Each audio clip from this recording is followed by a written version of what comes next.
So I'm Laure Pogam. I'm the Executive Director of the French Chamber of Commerce in Kenya, and I'm delighted to welcome you today for this AfCFTA e-conference that was organized through the collaboration of 4 French chambers in Africa: the French South African Chamber of Commerce, the French Nigerian Chamber of Commerce, the French Ghana Chamber of Commerce, and of course the French Chamber of Commerce in Kenya. So as many of you know, our French chambers are part of a broader network of more than 120 chambers across the world. Our chambers are private, non-profit organizations that are member-driven.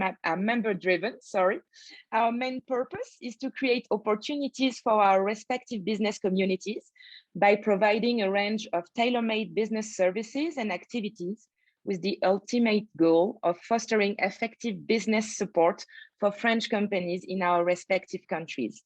We do our best to build bridges between French and African companies. And if you are not a member yet of any chamber, please feel free to reach out to us. So for the first time, we have joined forces to organize a Pan-African event. And I would like to thank very much my colleagues, Mélanie Rondreux from South Africa, Armel Saejan from Ghana, and Moses Umoru from Nigeria for their collaboration and precious support on this event. This e-conference was also made possible thanks to the support of LEX Africa. LEX Africa is a legal alliance of leading law firms with over 600 lawyers in 26 African countries. It is Africa's first and largest legal alliance, established in 1993. Each member is an independent law firm whose key focus is on general corporate and commercial law, as well as litigation and dispute resolution and regulatory laws. I would like to especially thank LEX Africa's law firms participating in this event today: Waxman Attorneys from South Africa, Kaplan and Stratton Advocates from Kenya, Giwa Osagi and Company from Nigeria, Bensi Enchil Letsa and Nkoma from Ghana, and Scanley and Holderness from Zimbabwe, as well, of course, as Mr. Peter Stein, Chairman of LEX Africa, who will moderate the inaugural panel discussion. So before we start the discussion, let's have a very quick minute of housekeeping.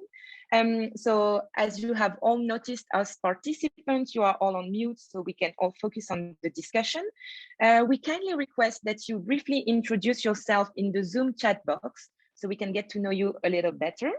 We will do our best to save a 15 minutes Q&A session at the end of the conversation. Kindly ask your question in the Zoom Q&A box and make sure you address your question to a specific panelist, and I will be delighted to moderate your questions at the end of the session. The replay of this discussion will also be available on our chamber's websites. The panel will be followed by 3 region-specific sessions on East Africa, Southern Africa, and Western Africa. All details and Zoom registration links will be shared in the chat box, so you can participate in the session of your choice and get insights from our regional experts. So I think that's enough for the introduction, and time to move to the topic of the day, the African Continental Free Trade Area. The African Continental Free Trade Area, known as AfCFTA, is a flagship project of Agenda 2063 of the African Union, Africa's own development vision. The free trade area was founded in 2018, with trade commencing as of 1st January 2021. It was created by the African Continental Free Trade Agreement among 54 of the 55 African Union nations. The free trade area is the largest in the world in terms of the number of participating countries since the formation of the World Trade Organization. The AfCFTA aims at accelerating intra-African trade and boosting Africa's trading position in the global market by strengthening Africa's common voice and policy space in global trade negotiations. It aims to form a single continent-wide market for goods and services, therefore fostering more trade and investment. Beyond trade, the agreement also addresses the movement of persons and labor, competition, investment, and intellectual property. Today, we will discuss the creation of this vast continental market, how it can be a game changer for Africa, the opportunities it creates to boost inter-African trade, attract FDIs, and promote Africa's competitiveness, but also the challenges still to be addressed.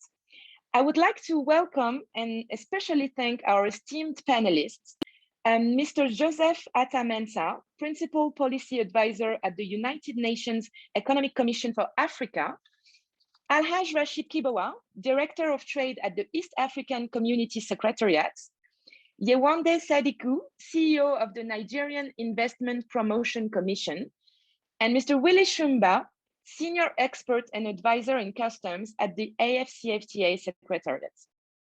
And last but not least, I would also like to welcome and thank Peter Stein, who will moderate this panel discussion.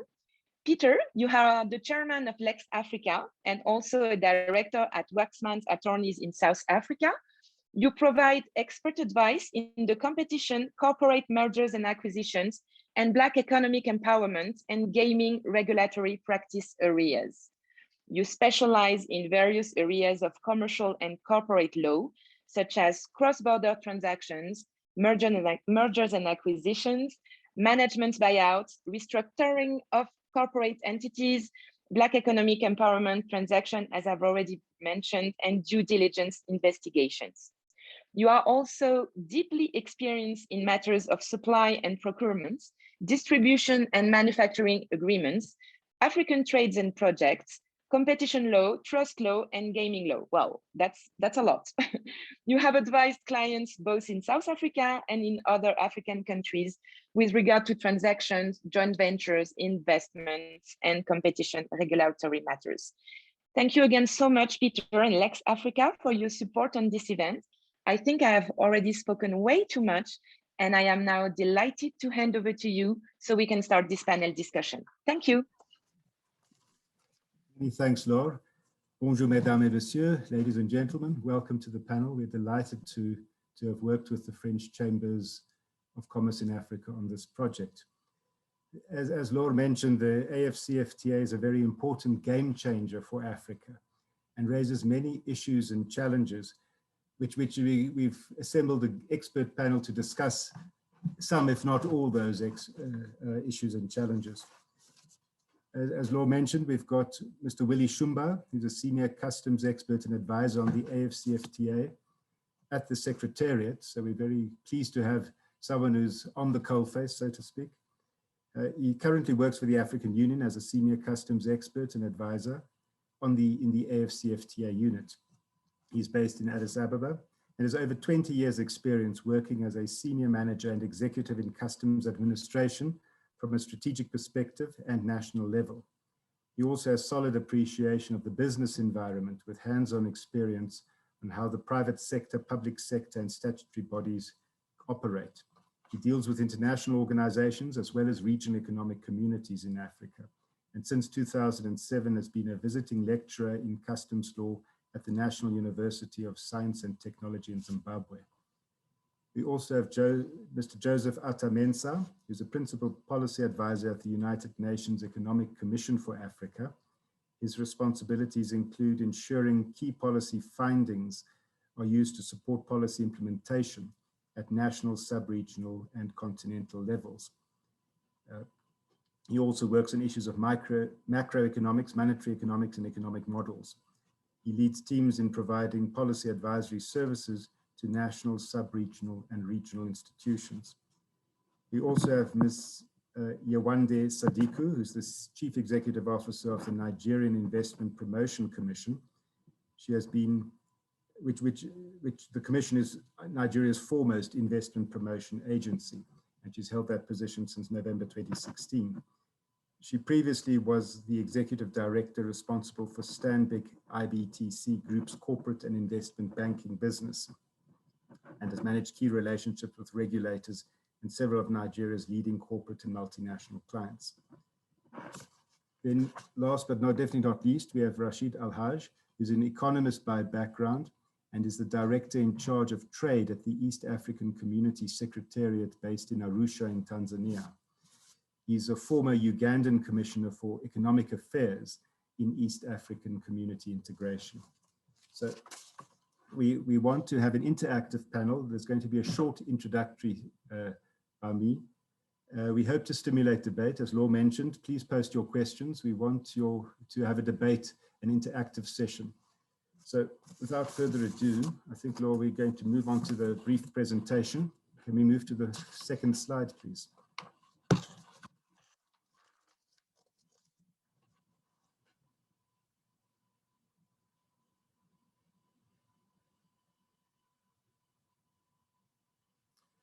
Right.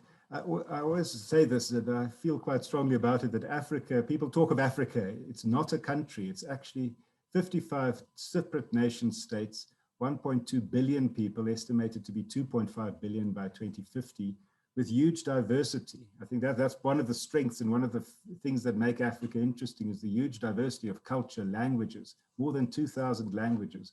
It also has a $3 trillion economy, more than very young population. And that raises challenges and also brings in opportunities. I think the key thing, and this is the basis for the AfCFTA being implemented, is the low level of intra-African trade between African states, estimated between 15 and 17%, although these figures do exclude informal trade, which I think is one of the challenges of the AfCFTA, is how to formalize informal traders. High tariffs between African governments, between African states, non-tariff barriers, and then of course the traditional export markets to non-African sources, raw materials in return for manufacturing imports. I mean, the AfCFTA is being built on the back of regional economic communities, REX, so to speak, like the Southern African Development Community, ECOWAS, the East African Community, COMESA, ECAS in Central Africa, and there have been numerous free trade areas. I think one of the interesting, from an Anglophone perspective, I think Anglophone countries often forget that Francophone Africa has been one of the leaders in African integration, particularly speaking as a lawyer with regard to the OHADA Treaty and the harmonization of corporate and other laws, dispute resolution, as well as a common currency. Next slide, please. So getting back to the basics, so this is just a very short intro. AfCFTA, the treaty has been signed by 54 out of 55 countries. Only country that hasn't signed is Eritrea. And 40 countries have ratified it, including South Africa, Nigeria, Egypt, Ethiopia, Senegal, and others. The key players in the African economy have all ratified the treaty. And this shows a remarkable political support, political will on the part of African governments, because the agreement came into force on 30 May 2019 and was launched on 1 January 2021.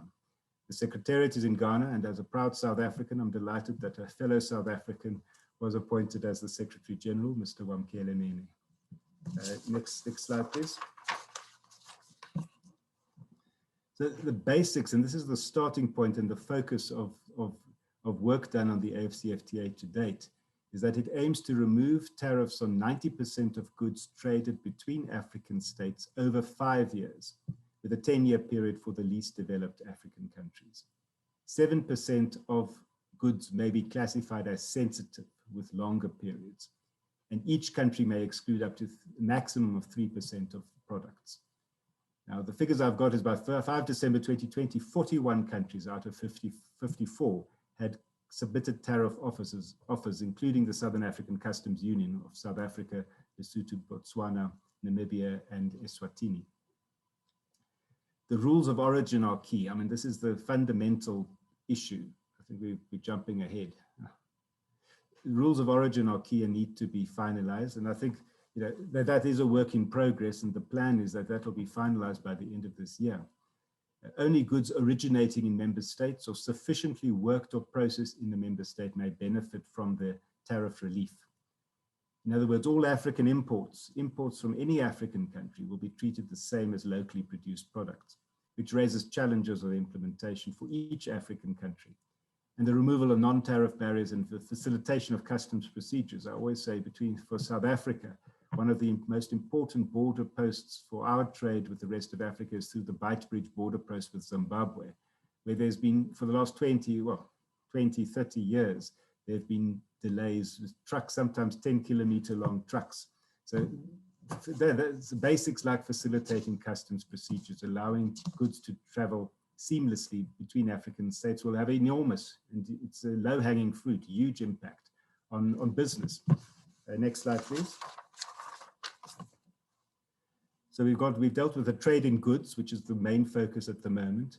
Trade in services is equally important, goods and services. And 5 priority sectors have been identified, namely business services, communications, financial services, transport, and tourism.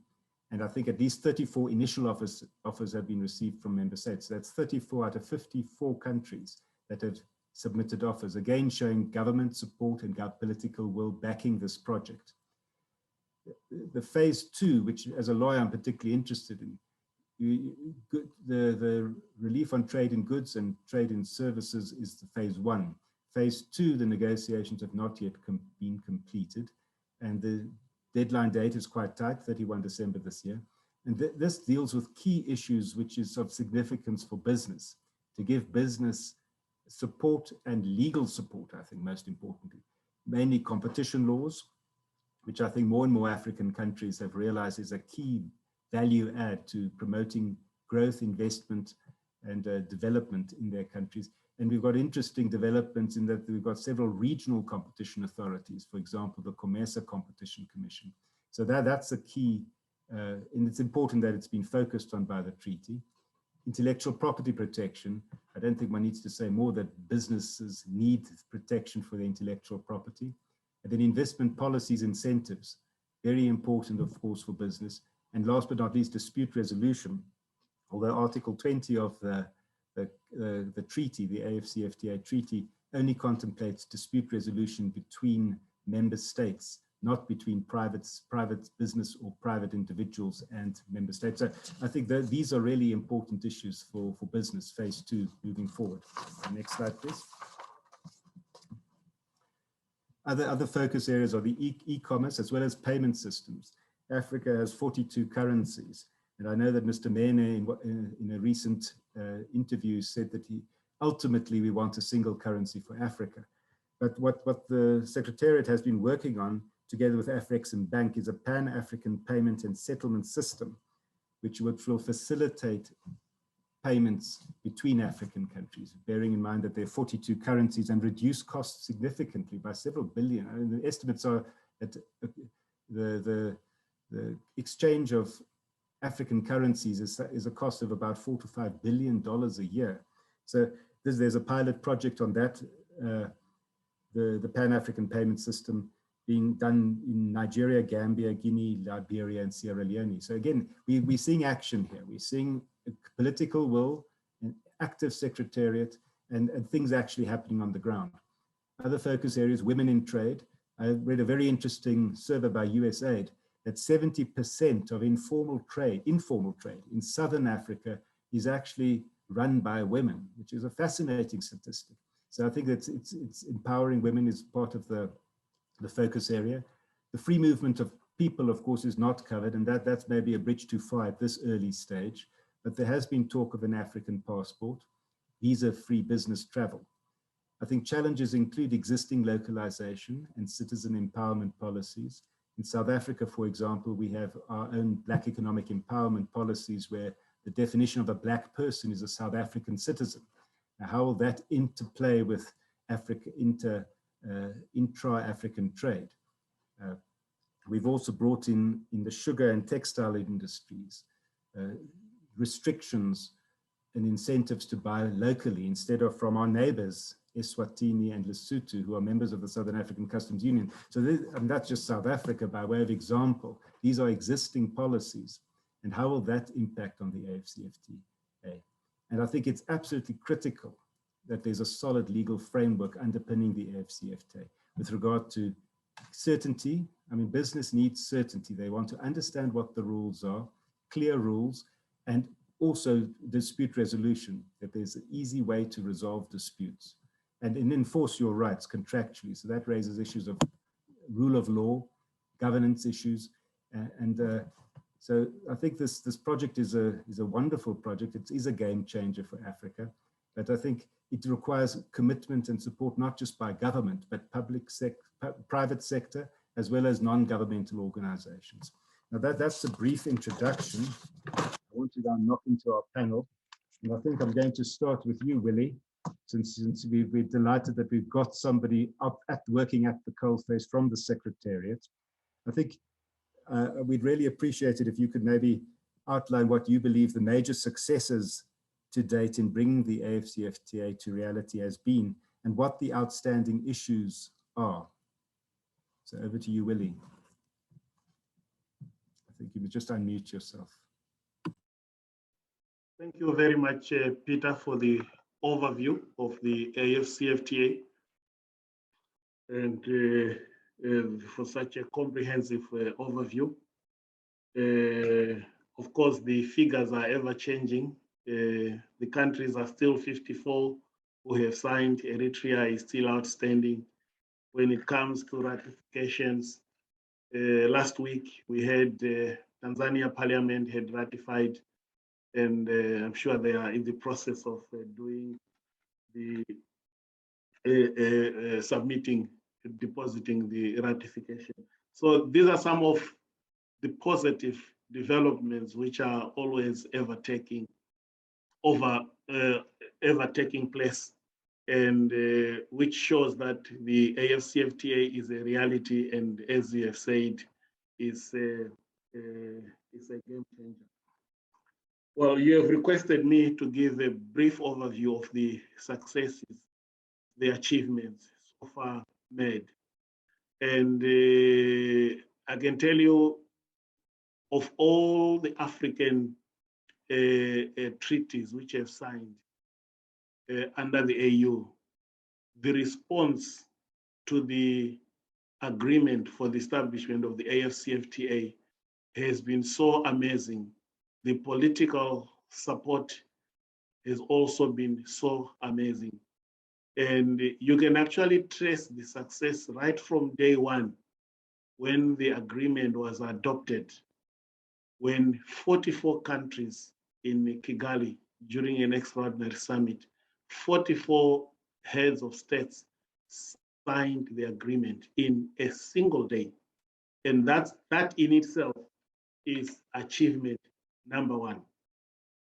Then the second achievement was the ratification when within a period of almost like 15 months, we had the required 22 ratifications in order to bring the agreement into effect. 22 ratifications were done. This is the required one, the required for the agreement to come into effect, and it was there. And the agreement came into force on May 2019. Now, currently, as we talk, we've got about 40 countries who have ratified. Like I say, the figures keep on changing. Anytime they can change. But when you look at it,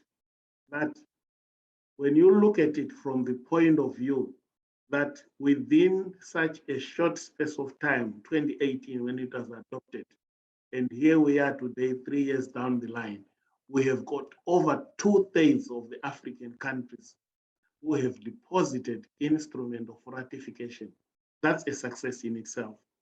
Even when you look at the process of negotiations, which started in 2016, and you look at that between 2016, when the negotiations, of course, there was the launch in Joburg in 2015, but the negotiations started in earnest in 2016.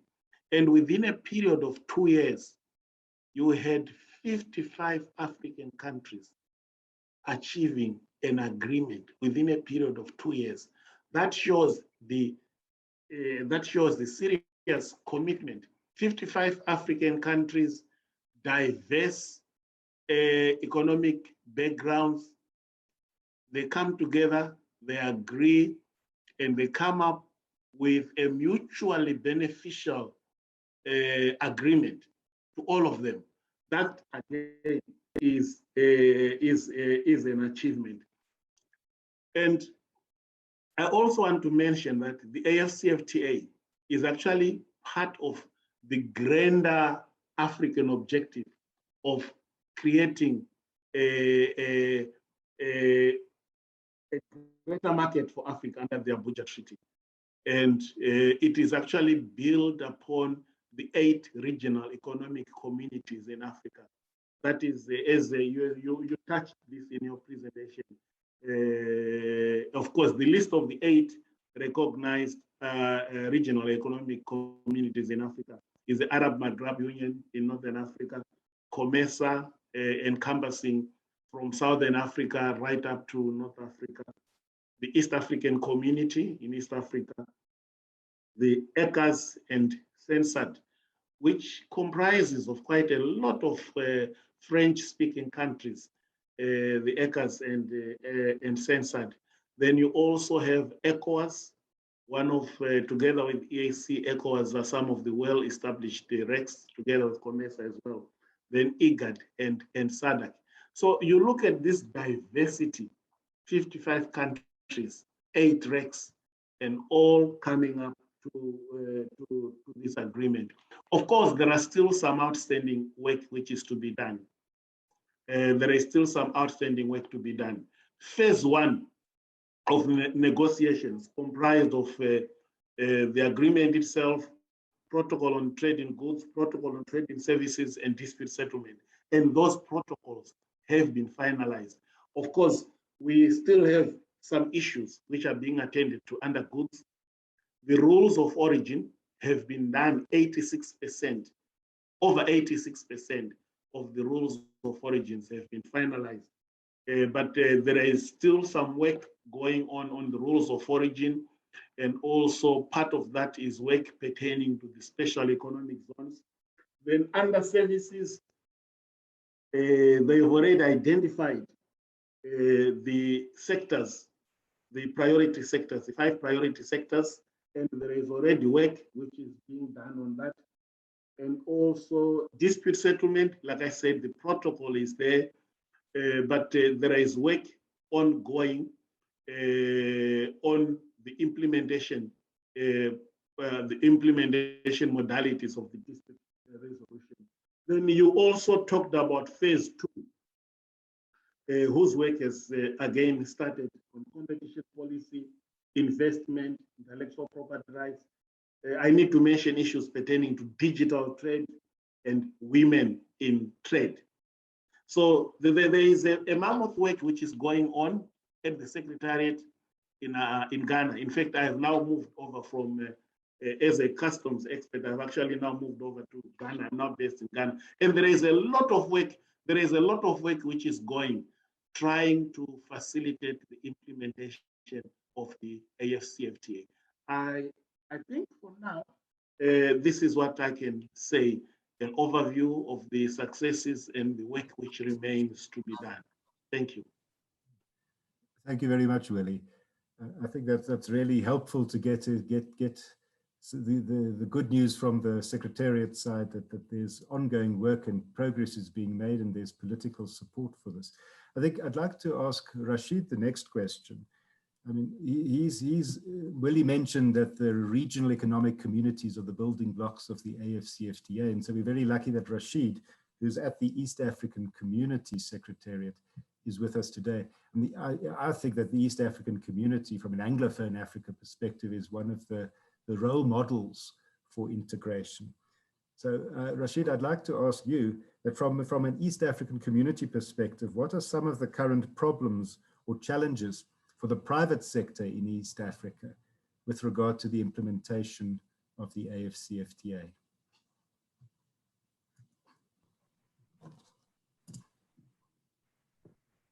Thank you very much, Peter, for that question.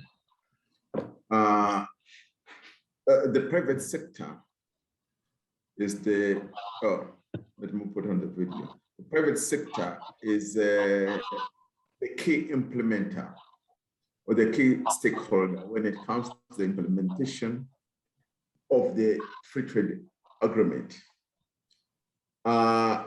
This is by way of the private sector optimizing the trade in goods across member partner states, the trade in services, and all the other relevant areas of agreement under the FTA process. However, some problems exist for the private sector. I would like to mention the one of the undeveloped infrastructure. There is a big infrastructure gap in the partner member states that constitute the African continent. This is by way of poor communication links, expensive telecommunication systems, unharmonized or desegregated airwaves. The water transport between and amongst the countries is still poorly developed. There is no railway linkage across the member partner states on the African continent. And that makes it a bit expensive for trading and the movement of people across the region. And I think that is one area that has got to be closed. Another area that the private sector needs to work on to really realize an effective implementation of the FTA is the national associations, the national associations for the private sector within the partner member states themselves, across the ranks, and even at the continental level. They are poorly facilitated, they are poorly capacitated, and there is a lot that has got to be done around them to ensure that they prepare their constituent members to effectively implement the protocol and be able to trade and engage across the African market and take advantage of the preferences that are enshrined in the different protocols. The private sector also faces the problem of low demand because a conventional private sector wants to sell either goods or services or products of different nature. But when they go out into the market to sell, they are faced with a low demand. So the demand in the African continent is still low and it needs to be beefed up. Another area which is problematic is cost of finance. Private sector needs finance, but across the entire continent, the finances are rare, they are very costly, raises the cost of business. So it is a gap that has got to be closed by the financial experts and players in the partner states at the regional level and at the continental level.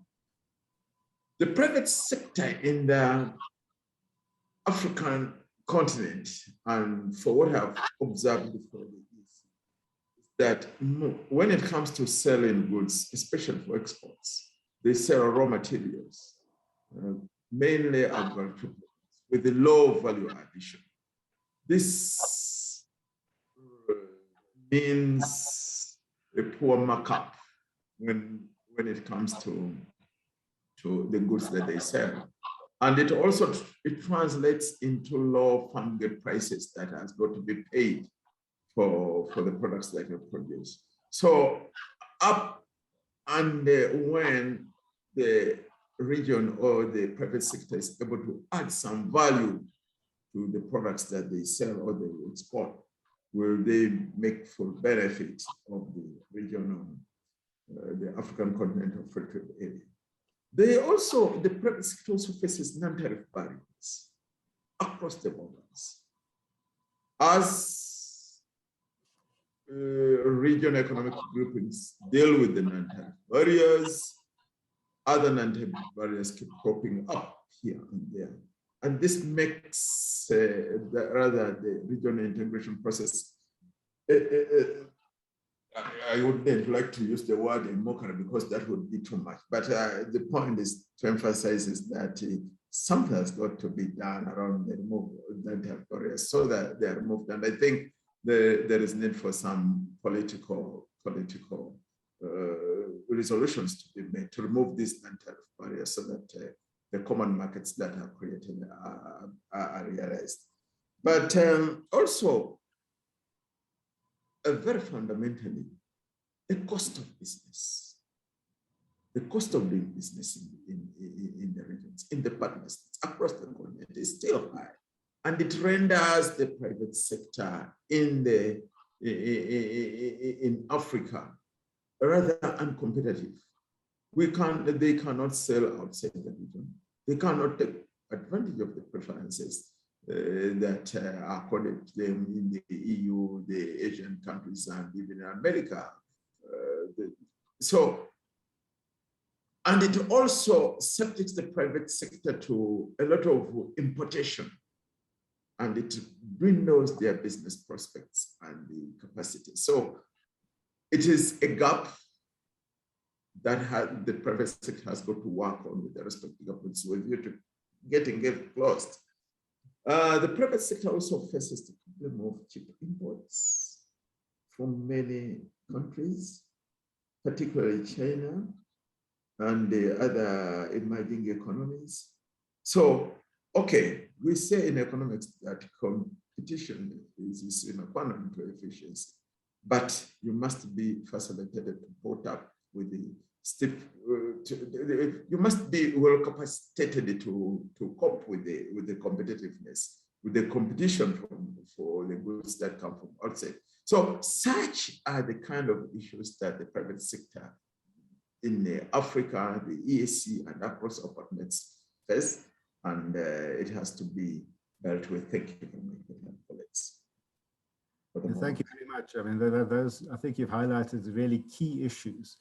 And I think I'd like to then ask Yewande. I mean, she represents Africa's largest economy, Nigeria. How do you see Nigeria intending to maximize the opportunities created by the AfCFTA? And I'm always interested, I'm a Francophile, but there's this distinction between Francophone Africa and Anglophone Africa. Do you think that the AfCFTA could have a different impact on Anglophone countries, bearing in mind that Francophone African countries seem to be more integrated already in ECAS, for example, and WAEMO? So over to you, Yewande, please. Thank you, Peter. I hope you can all hear me well. Thank you, yes. Yes, so in Nigeria, we're actually very proud of the fact that this modern day AfCFTA started in 1963 with a vision that was laid out by the Prime Minister of Nigeria at the time, Sir Abubakar Tafawa Balewa. And the Abuja Treaty, which established the African Economic Community in 1991, also happened in Nigeria. You've outlined the importance of the AfCFTA. As Africa's largest economy, we believe that the integration of the continent as envisioned in 1963 and now represented by this modern day agreement will be beneficial to all of us, but in particular, given Nigeria's particular role. There are many countries in Africa that are obviously not as ready for the AfCFTA as one would expect, but that's not strange when many of the regional free trade agreements that we know today were implemented. A lot of the countries were also not ready. But in the context of Africa, in the context of competitiveness within the continent, we believe that Nigeria, along with probably 5 other countries, is more ready than most, seemingly competitive within the African continent, but obviously all of us need additional work in order to be able to optimize the benefits of the AfCFTA. We see it as a real point of leverage for Nigeria's economic development, because it is consistent with our own national development agenda. Obviously, there's plenty of work to be done. Like I said, the large domestic market that Nigeria has makes it the ideal gateway. It is impossible to look at the free trade, at the AfCFTA as first a trade agreement. And I suppose in many ways it is a trade agreement. And one of the previous speakers had talked about some of the schedules that still need to be negotiated. One of which is the investment protocol. for me, as an investment promotion, as the head of an investment promotion agency, although it is a free trade agreement, I see it fundamentally as an agreement for investment promotion, because the benefits that it confers on companies that manufacture on the continent and sell across borders on the continent, those benefits can only be realized if an investment is first made in one of the member countries. And that investment is made not only for domestic consumption, but for export of the goods and services beyond the domestic market. So I see it fundamentally as an agreement to drive investment generation. And there have been a number of surveys done in Nigeria. I mean, many think there was some reluctance on Nigeria's part in terms of signing up to the agreement at the beginning, but it was actually a sense of extreme caution from the private sector. A previous speaker mentioned that 70% of the informal trade is run by women. I suspect it is 70% of the informal trade by number of operators, not by value, of the trade. I suspect there's a gender disparity if you look at value rather than volume. But a large proportion of activity that happens in Nigeria is also informal. And the small and medium enterprises in Nigeria are probably more cautious than the large ones who see the benefits and are happy to key in. In the context of Anglophone versus Francophone, I mean, there are 4 particular countries that this session is looking at: Nigeria, Kenya, South Africa, and Ghana. And when I look at these 4 countries in the context of the 24, Anglophone countries on the continent, the 4 account for about 81% of the GDP of the Anglophone countries. The 4 account for about 61% of the population of the Anglophone countries. And the 4 account for about, I think, 70% of FDI of the Anglophone countries. I suspect, although the Francophone countries are better organized in West Africa, if we look at economic organization on the continent, I'll probably give the first prize to the East Africans because they have a trade and customs union that operates better in reality, more effectively than probably what we have, on the rest of the continent. But these 4 Anglophone countries again account for 40% of the GDP on the continent, just 4 out of 54. The 4 account for almost 30% of the population on the continent. So the success of the AfCFTA, I mean, it is important that it is successful in all countries, but it is particularly important, I think, that it is successful in the countries that have the greatest capacity to leverage its benefits, to improve the, if you like, demonstration of the proof of the pudding in the context of, of fully unlocking the opportunities across the continent. But in Nigeria, we fully embrace it. It is in line, with our economic development aspirations as a country. And we think that Nigeria is particularly well placed, given its trade linkages and the like, not only with the continent, but not only with the region, with the West African region, but with the rest of the continent. I'll stop there. Thank you very much, Yewande. I'd like to move to Joseph. I mean, Joseph, you've heard that the key issue is trade between African countries is really very low, 15, 17%, depending on what survey you read. And I think the key thing with trade is you've got to make something that somebody else wants to buy. So with your experience and your 20 years odd experience advising and assisting the African Union, I mean, how can the AfCFTA actually help to provide those business opportunities and promote industrialization in Africa? Because I think that's the subtext. Historically, Africa has sold commodities and imported manufacturing goods from other countries. It's a real challenge because promoting trade between African countries means that you've got to overcome those inherent and intrinsic existing trade structures. I mean, people mention imports from China, the imports from Europe. I think we'd really welcome what your thoughts are on this issue of promoting industrialization. What can be done? Thank you. Thank you very much, Peter. And first, I also use this opportunity to thank the French Chamber of Commerce for inviting me to this important meeting. And hello to all the panelists who've spoken before me. This is a great question, Peter. It's a great question. At the moment, before the CFTA, you know very well that Africa is being exporters of raw commodities. It used to be mainly to EU countries through AGOA. Some goods, AGOA stands for the African Growth Opportunities Act, between some selected about 37 African countries and America, US. So there's some trade under that AGOA agreement to send goods to the US. However, the opportunity that the CFTA presents is to increase trade within the continent, because it's an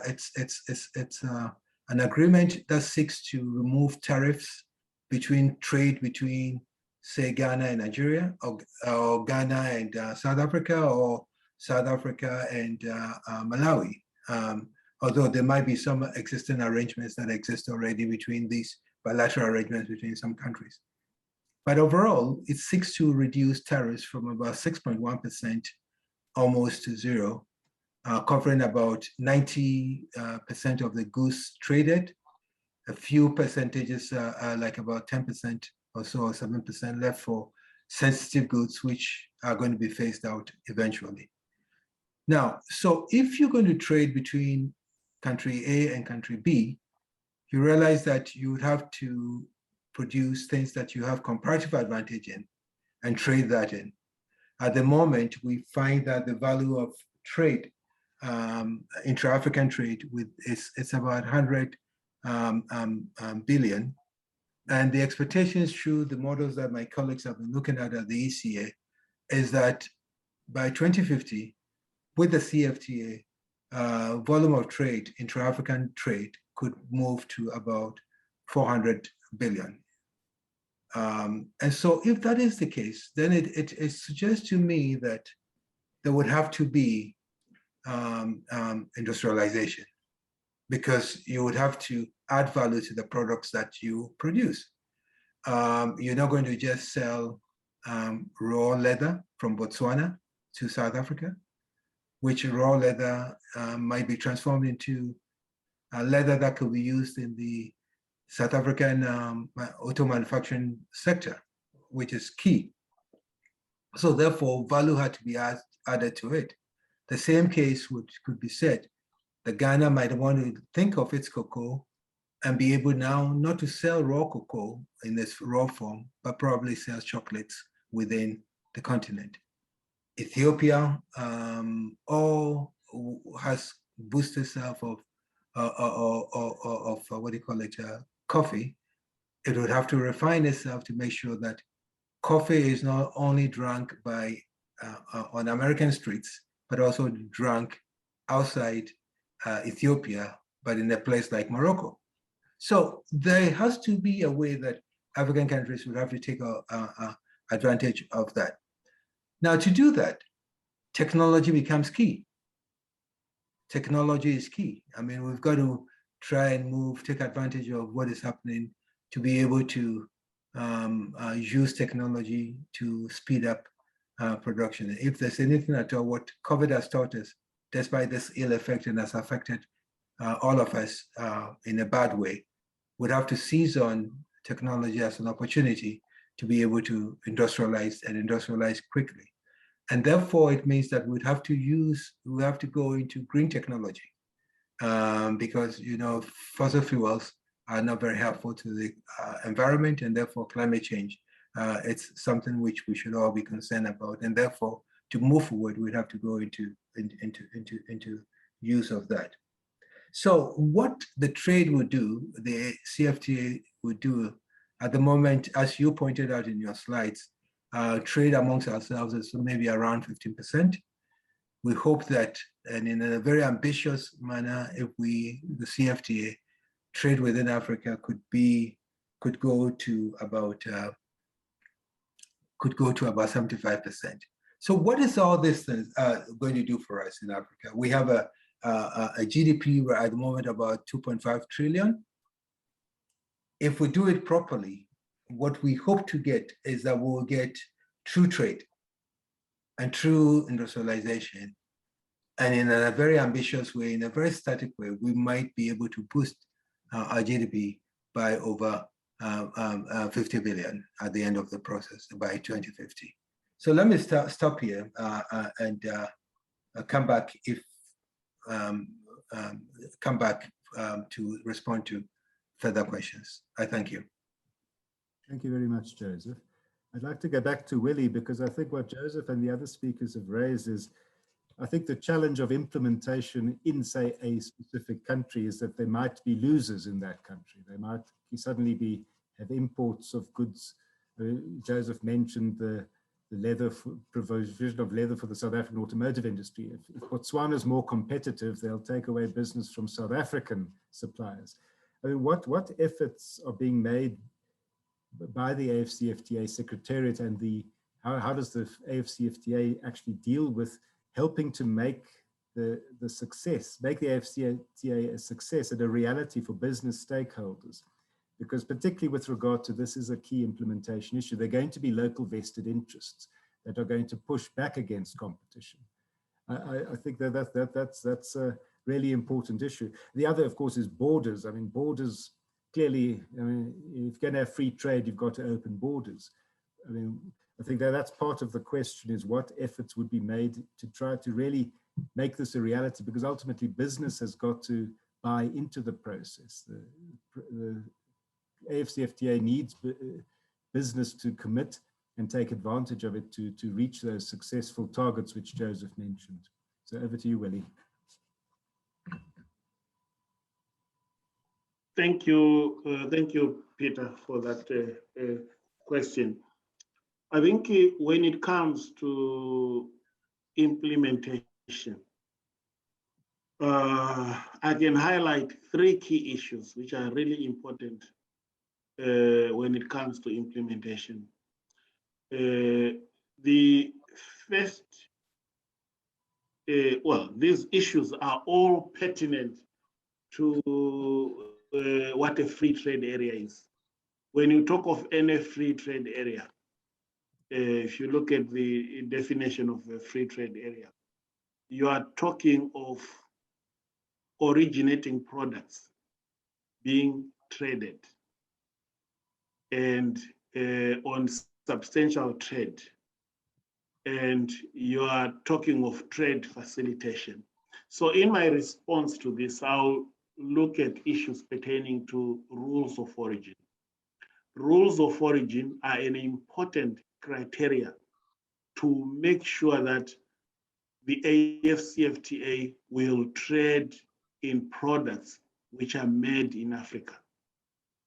The agreement, the protocol, and the annex on rules of origin, all of them emphasize about African products being traded across the continent.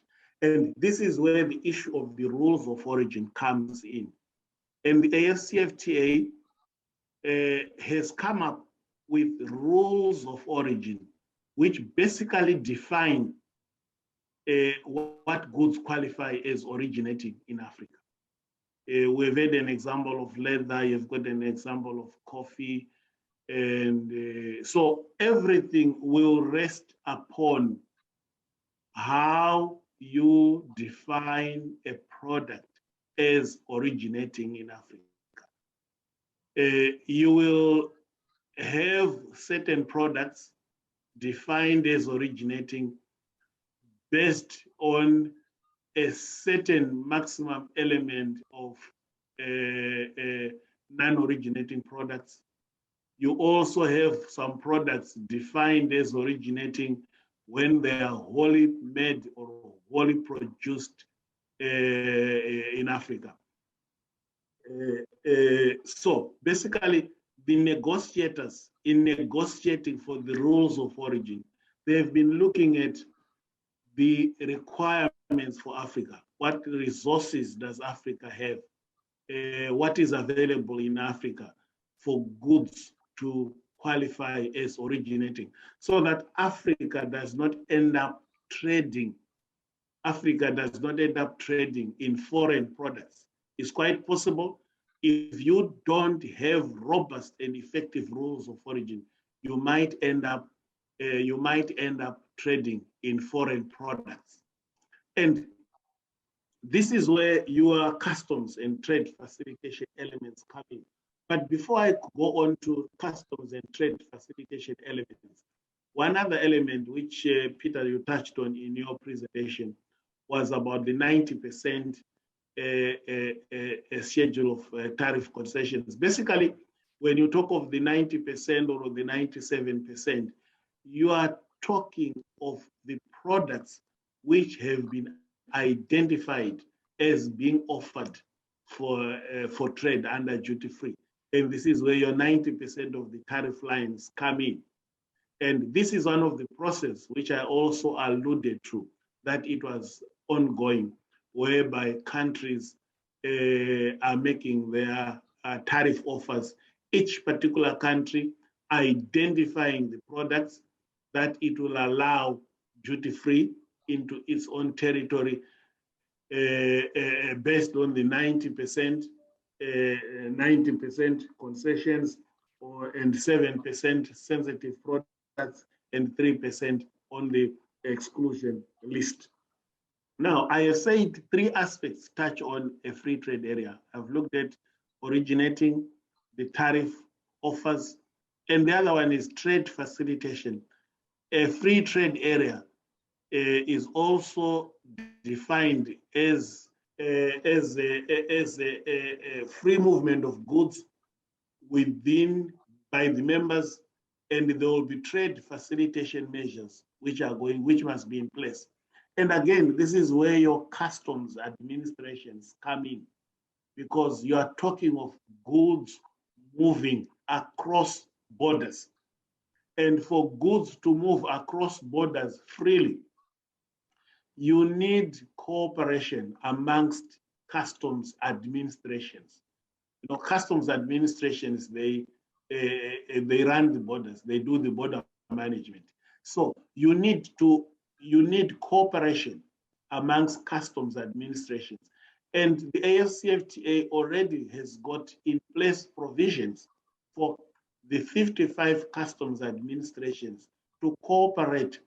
They have identified certain areas of cooperation that they need to make sure that those areas are in place in order to have free movement of goods from Cape to Cairo and from east to west.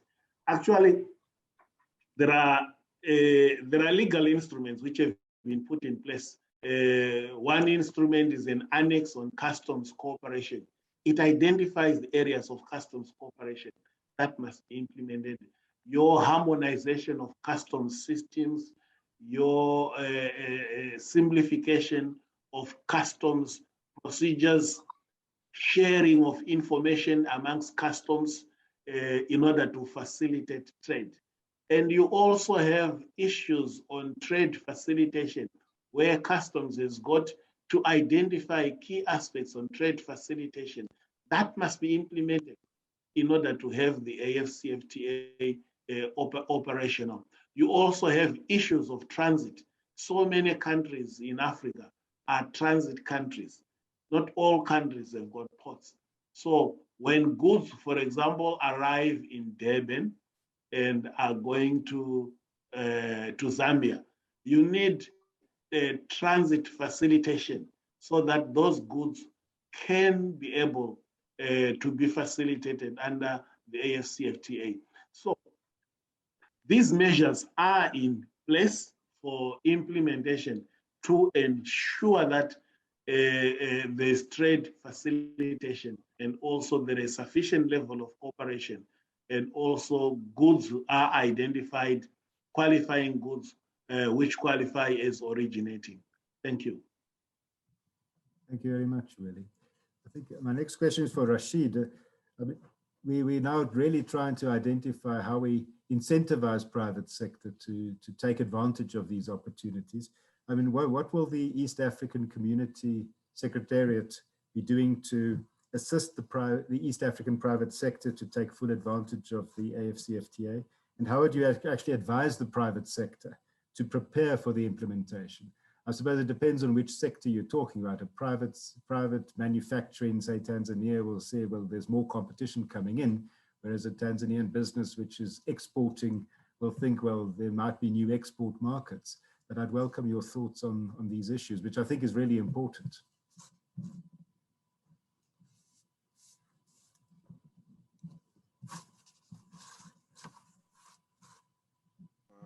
Thank you so much. Thank you so much, Peter and colleagues.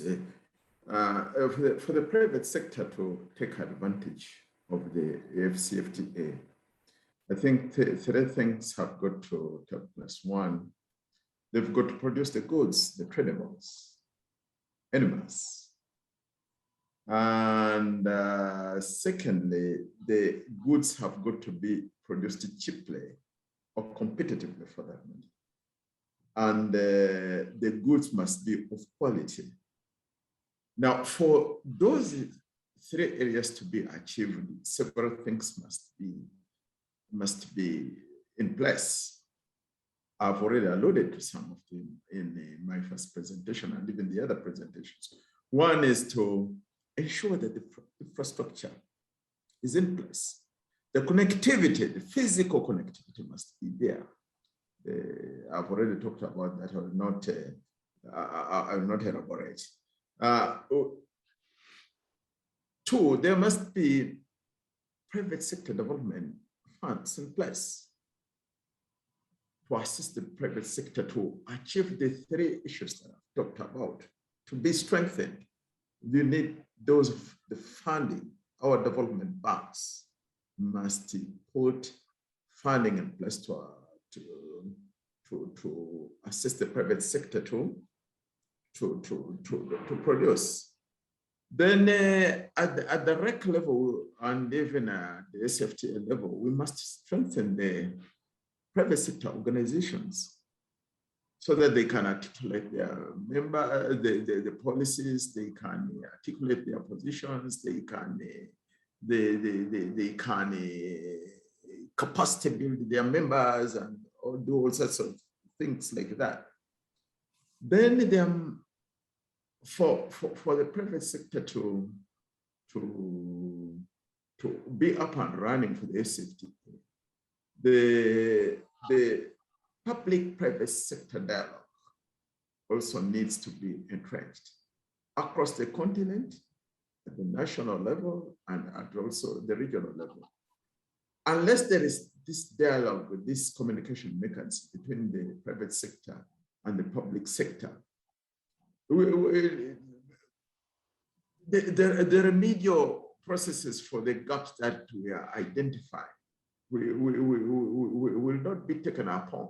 So they need to, that dialogue, that communication, periodic, well-institutionalized, it needs to be there.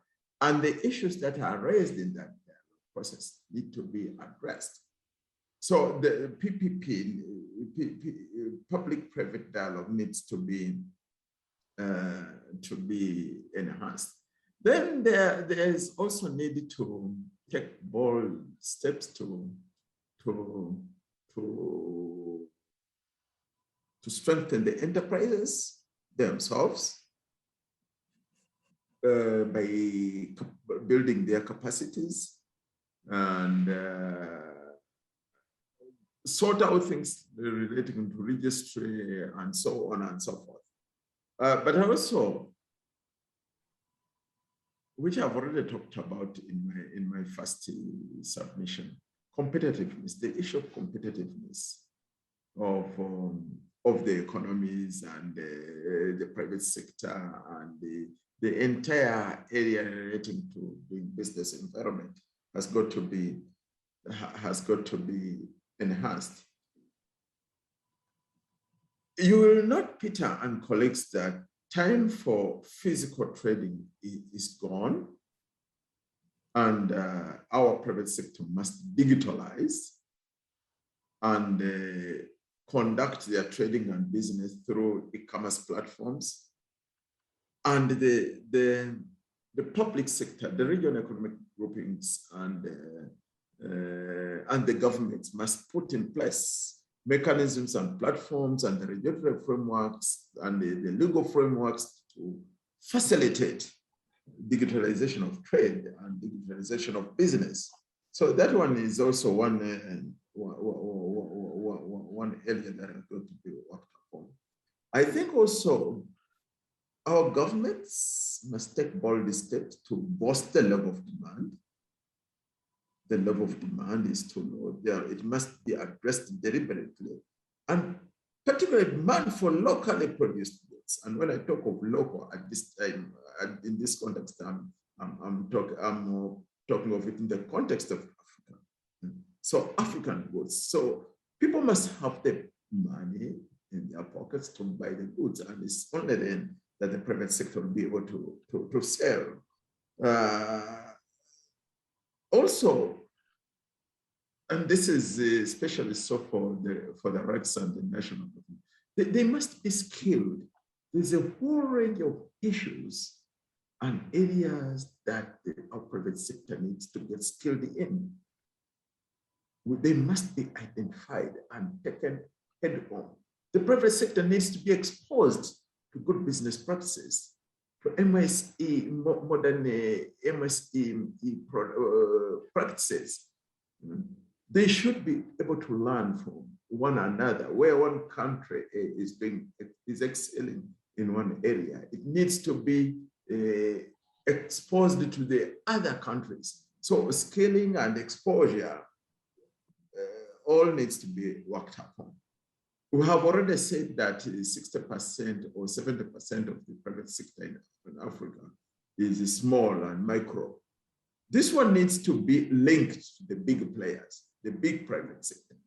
And it has got to be deliberate, and it's supported by governments and the private sector themselves. So these are the kind of things that have got to be dealt with, including trade facilitation. Trade facilitation needs to be within the background. So along these lines, I trust, plus others, a lot can be done to support the private sector to ready it for implementation and participation in the AfCFTA. If we don't take bold steps in these areas, then trading might get skewed, where we come up with the net losers and the net gainers, and that may not be sustainable. So it's important, your question is important to the extent that all the steps must be taken to support the private sector across Africa. Thank you. Thank you very much. Yes, I think it's really a mistake to think of the AfCFTA as a government-driven project. It's actually a project driven by all Africans, private, public, across the boards. As you say, private, public-private partnership. Yewande, I'd like to move on to you. I mean, which countries, in your view, are ready to take full advantage of the AfCFTA? And I think one subset of that is, I mean, will the AfCFTA actually attract foreign firms to establish manufacturing operations in Africa, especially with the post-COVID period where short supply chains are basically something that I think all countries all over the world are considering. And I mean, should we have a Pan-African business chamber? I mean, surely business organizations in African countries should be talking to each other. Over to you, thank you.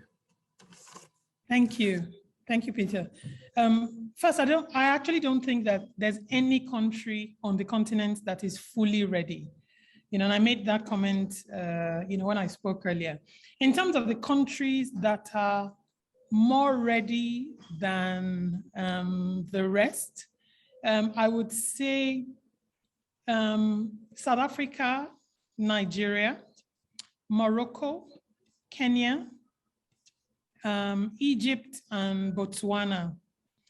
This is what a study that we did in Nigeria, suggested, that these 6 countries are seemingly competitive within the African context, but all require additional work to optimize the benefits of the AfCFTA. What all of us on the continent plan to do with the AfCFTA is to use it as a driving force to enhance our global trade competitiveness. All the other countries, that I did not mention, require material work to be competitive within the AfCFTA context. And I think competitiveness will be a key, driving factor in where investments, first of all, it will be a key driving factor in the quality of goods and services that are produced for export, which should itself drive investment attraction.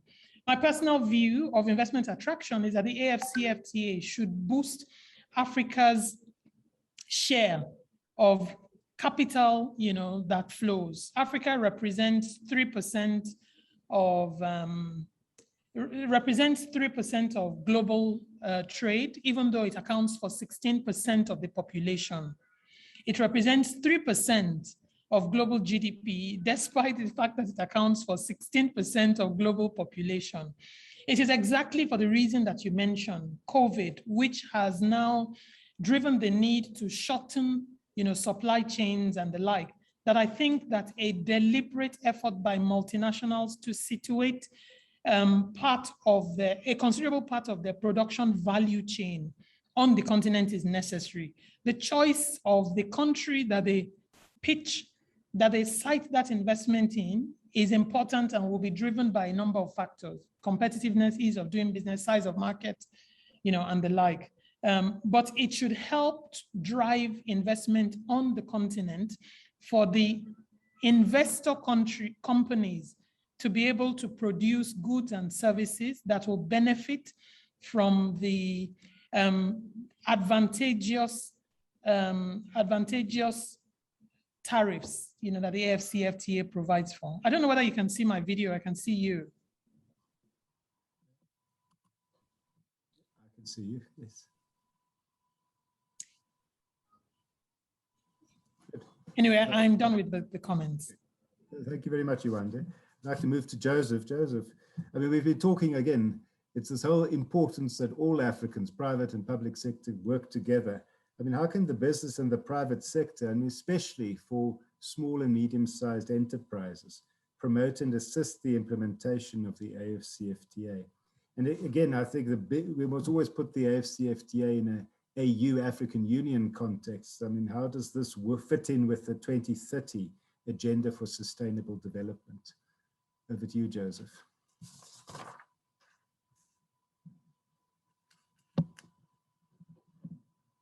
I think you're muted, Joseph.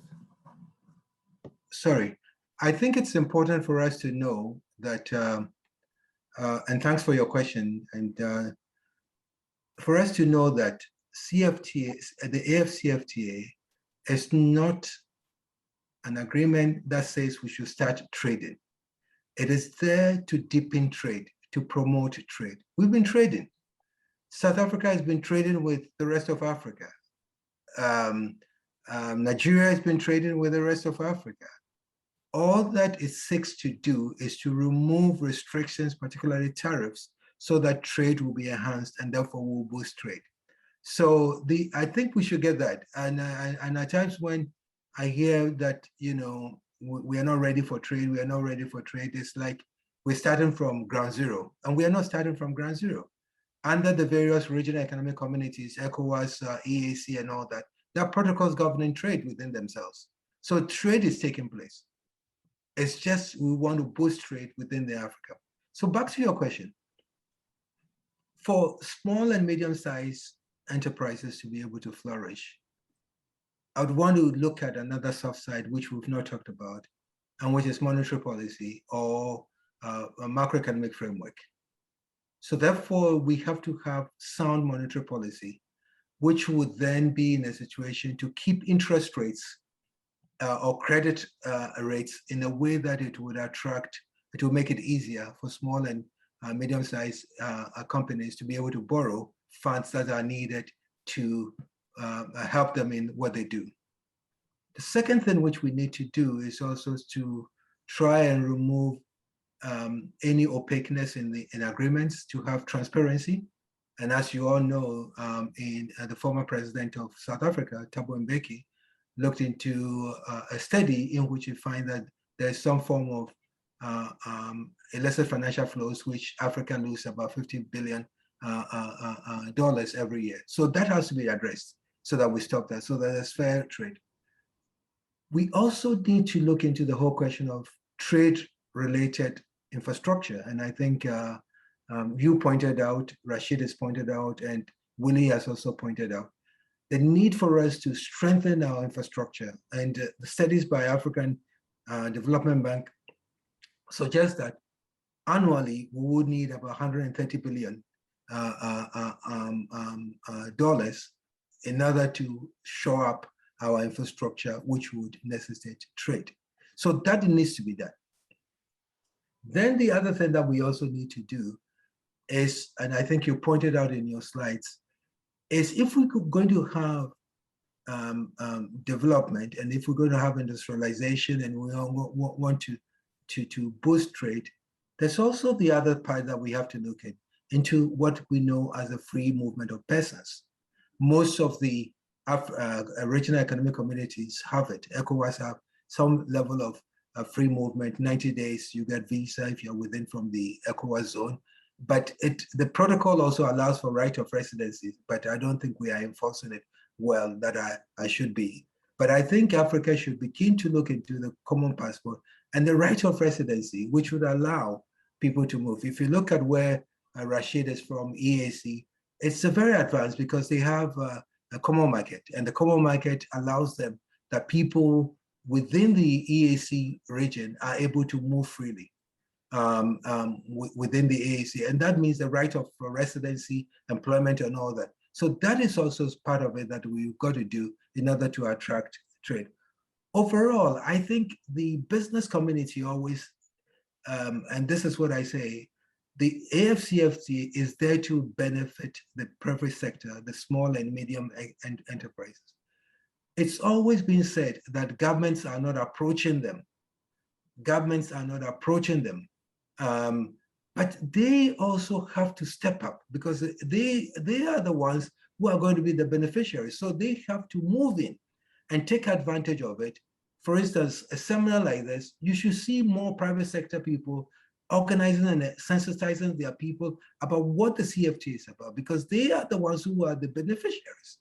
And it's always the case that I hear they make that, oh, they are not being consulted. Here in North America and in other places like Europe and in French, the private sector is always lobbying. They are involved in governments to come up with policies that would help them. So I would say that the small and medium-sized enterprises, and I applaud the Chamber of Commerce, the French Chamber of Commerce, for doing this, because this is another way of sensitizing the advantage and the benefits that would go to the private sector, because they are the drivers of growth. And if you look at it, I mean, we have only few large companies. Most of the companies in Africa are small and medium, which constitute about 80%.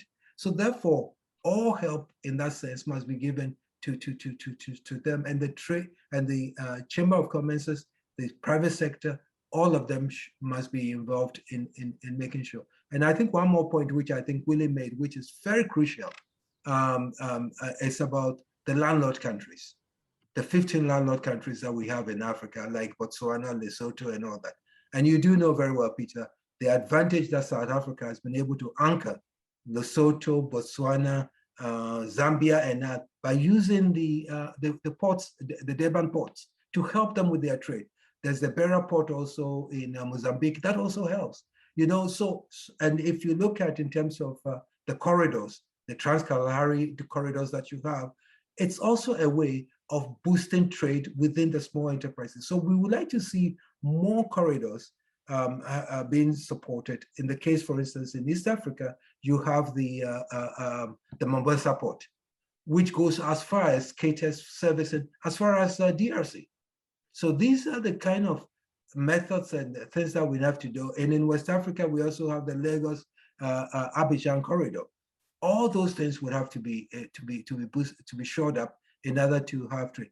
But I think one last point which I'll make, I think trade between, and I think this is something which I don't like to say, that sub-Saharan Africa. There's nothing, we are one Africa, but I see that trade between the South and the North is not very strong. We need to strengthen it. And to strengthen it will require us to boost up our payment systems to be able to allow facilitation of trade between small and medium-sized enterprises, so as to show up trade. I would end here. I know if I don't stop, others may not be able to come in. I thank you. Thank you, Joseph. Very interesting. Thank you.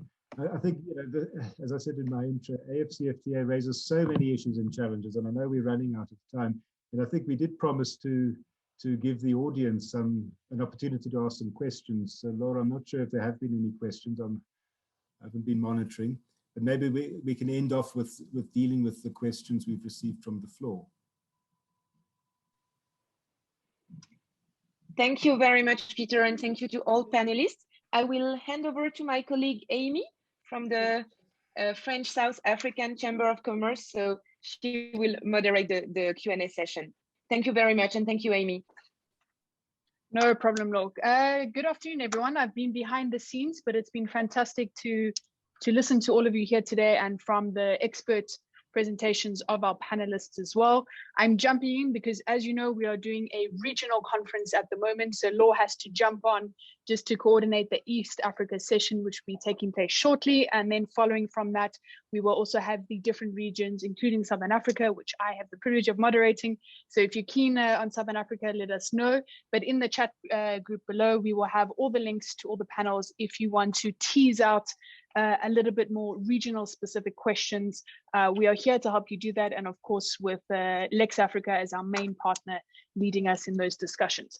So just to get on to the couple of questions from the audience, thank you very much. As you can see today, we have many Melanie Rundros. So I'm not quite sure who posted the first question. So I'm just going to read it out, and if you would like to do it verbally, just raise your hand and we can let you introduce yourself other than Melanie.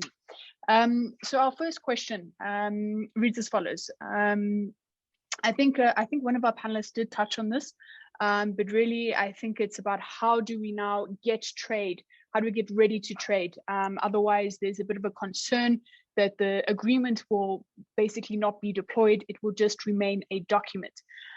So I think our panelists did touch on this one a little bit earlier, but I don't know if there's any additional comments on this. How can we utilize perhaps this framework to try and boost trade, try and get more partners to be trading with each other across the African continent? Is it about providing more visibility? And maybe, I suppose this platform does a little bit of that.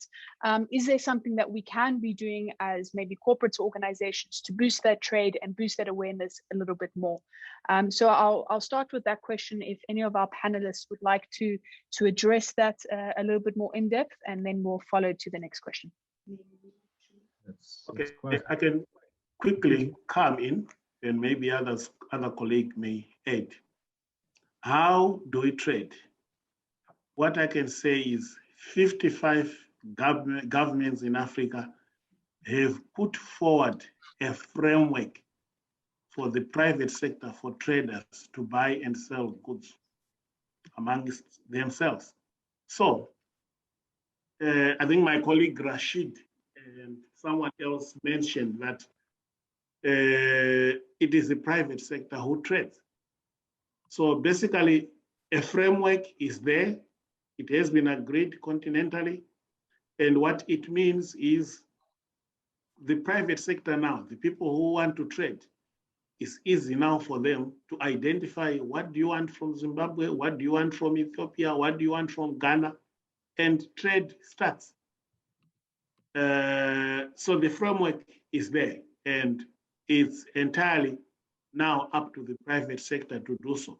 But to assist that, the Africa Union has also developed a trade observatory facility whereby you can identify what each particular country produces and what each particular country would require.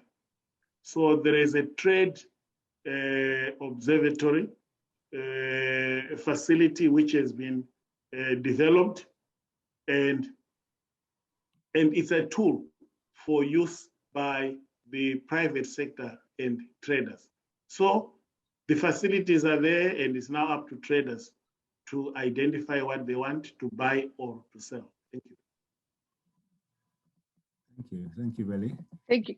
Thank you very much, Willie. I think we have another question, which is from Jerry. I don't know if Jerry would like to raise his hand and we can unmute him and he can add his contribution directly. But this one is also directed to Willie. So let me just read out Jerry's question.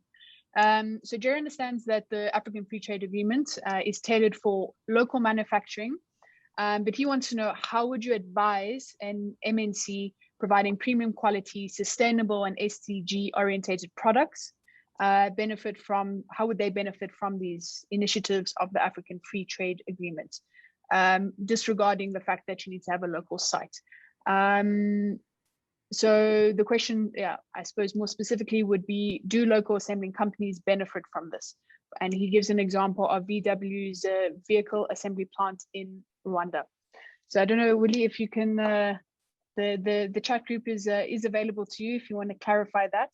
I don't know if you have anything to be able to answer to Jerry's question.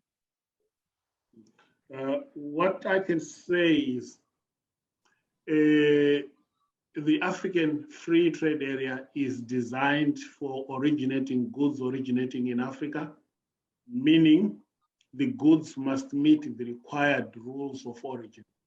And as I said, this creates an opportunity for investors who want to manufacture goods in Africa, to manufacture certain products in Africa, and who want to come and invest in Africa and manufacture those products for supply to the continent. And obviously what we know is you can manufacture goods for supplying to the continent, but you are also manufacturing goods for the world. There was a mention of standards. So what it means is for any product being manufactured, the manufacturer of those products must identify whether his product meets the particular rules of origin. And if they do, what it means is those goods can be traded duty-free within the continent. There are also provisions for certain standards to be met. I had not highlighted this, but there are certain issues pertaining to standards. Certain standards are required in respect of certain products, and there is also an element of harmonization and standardization of standards under the African Continental Free Trade Area. So these issues are also covered under the agreement. I also need to mention that in every country, during the negotiations, every country, each of the 55 African countries was represented by a chief negotiator. And some of the information we are discussing right now is there in member states of the African Union, especially the ministries responsible for foreign trade. And one of the agreements which they agreed was they will make sure that the private sector is sensitized on what is happening. The AfCFTA Secretariat has also worked with partners like UNECA to make sure that the private sector, stakeholders at national level, stakeholders at continental level, they are sensitized on what is happening on the AfCFTA. as a way of preparing traders and stakeholders to take advantage of the of trade under the AfCFTA. Thank you. Thank you so much for that comprehensive answer. I think there's been quite a bit of content unpacked here today, but unfortunately we are running a little bit over time, and I'd like for us, I see there's a couple more questions from Jerry and Anonymous. So please, we've taken note in that. You're welcome to get in contact with us. Or if you would like the specificities worked out, please do join our sessions, our specific regional sessions that will take place throughout the day. So you can pick the one that is most appropriate to the region where you are. So on that note, I'm going to round us up. The real Melanie Wandro will now post all the links to join the regional seminars. So on that note, I would like to quickly pass over to, of course, the moderator for today, but also our main partner, LEX Africa, who has partnered up with us on this entire regional effort. So thank you very much to them. But Peter, I'd like to give you an opportunity to give us a lasting impression, or to give the audience a lasting impression, and maybe a couple of words just in a very short amount of time of key things that they need to take away, or maybe just to help them stimulate as they go into the next sessions. So a quick word from you, and then I'll do a short closing from my side. Well, thank you very much. First and foremost, I want to thank the panel. I think, as I said earlier, the AfCFTA is a game changer for Africa. It involves all Africans. It's not just a government program. I think there's huge opportunities. It is a work in progress. So it's something every business and every African needs to be aware of the developments, what's happening, how it impacts. So again, thank you to the panel. Thank you to the French Chambers for arranging this. We're delighted to have participated. And thank you to the audience, last but definitely not least. Thank you for those questions. Unfortunately, we ran out of time, but these are important issues, and I think the dialogue is not over. It's still continuing and will continue for a few years yet. Thank you. Yes, thank you very much. Well, I think that took the words right out of my mouth. So I'd like to thank, I think, on behalf of all the French Chambers of Commerce and the business clubs who have been part of this organization. Thank you very much to the audience, and specifically to the great expertise and leaders in this new initiative going forward. Thank you to our panel. For those who feel like their questions haven't been answered, please do just get in touch with your relevant Chamber of Commerce, and we'll be happy to answer some of those questions or redirect you where we can. Of course, that's what we do as chambers, facilitate expertise, but also business connections. So on that note, thank you very much again to our panels. Thank you, LEX Africa, and to those who would like to hear a little bit more or get those specific questions answered about the region, yes, you can contact us on these links below here. I'm going to let you go off and join the different regional ones. The links are in the chat below. So thank you very much to everyone here today. I look forward to having a recap sometime in the future to chart how far that we have come in such a short amount of time. It's going to be fantastic for the continent. It's going to be fantastic for the rest of the world as well. So I think we look forward to doing business and trade, and as chambers, we look forward to an exciting time of facilitating that. So thank you, everyone, and we will see you a little bit later.